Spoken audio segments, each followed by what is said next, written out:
Assalamualaikum warahmatullahi wabarakatuh. Jumpa lagi sahabat semua. Eh, Semoga kita selalu diberikan kesehatan, kelancaran, dan terima kasih buat teman-teman yang selalu setia mensupport channel kami. Dan pada kesempatan kali ini kita sedikit membahas ketika kita akan membuat adonan roti, baik itu odading ataupun cakwe. Tentunya kita harus mengenal bahan-bahannya terlebih dahulu ya. Yang dimaksud mengenal itu adalah teman-teman ya. Contohnya, ketika kita mengenal tepung dan tepung apa saja yang patut kita gunakan atau yang lebih baik kita gunakan. Kedua, kemudian contoh lainnya ya, pengembang. Pengembang sendiri itu kita harus mengenal jenis apa pengembang itu dan kemudian fungsinya itu untuk apa dan harus seperti apa ketika kita melakukan penerapan pemakaiannya. Jadi itu hanya sebagai contoh ya teman-teman, ketika kita akan membuat suatu adonan roti, odading, bahkan cakwe. Nah, setidaknya kita tahu fungsi dari bahan yang akan kita gunakan, sehingga ketika kita menemukan kendala terhadap bahan tersebut, kita bisa mengantisipasinya atau mencari alternatif lain untuk sebagai penggantinya ketika itu tidak maksimal ya teman.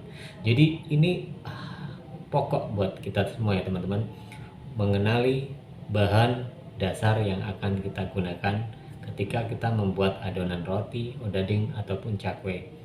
Agar apa? Agar kita tahu dan bisa menanggulangi ketika bahan-bahan tersebut tidak maksimal ketika kita pakai.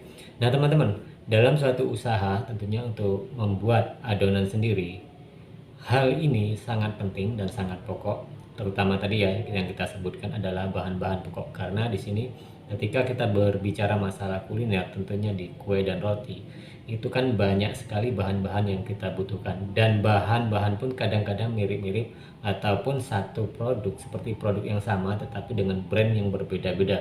Nah ini juga tentunya teman-teman, ini akan berpengaruh dan fungsinya pun kadang akan sedikit berbeda ya.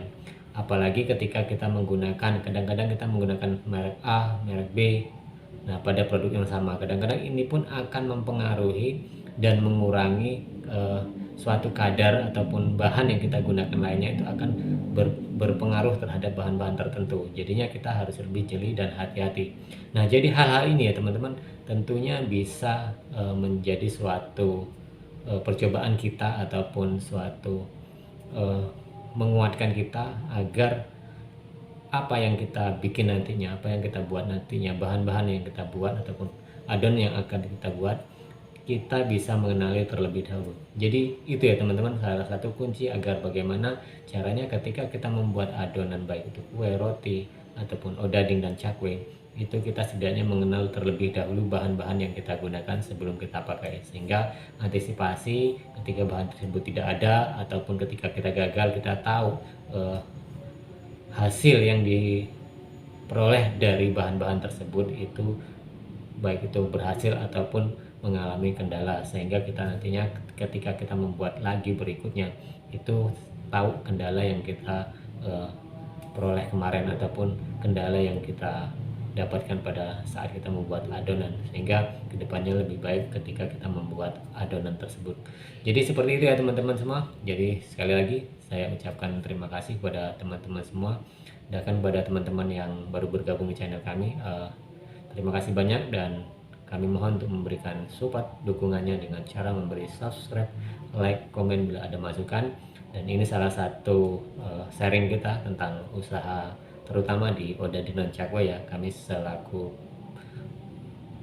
pedagang odading dan cakwe setiap hari melakukan penjual ini. Jadi hanya sekedar sharing buat teman-teman semua, dan kita berjumpa lagi di tayangan dan video selanjutnya.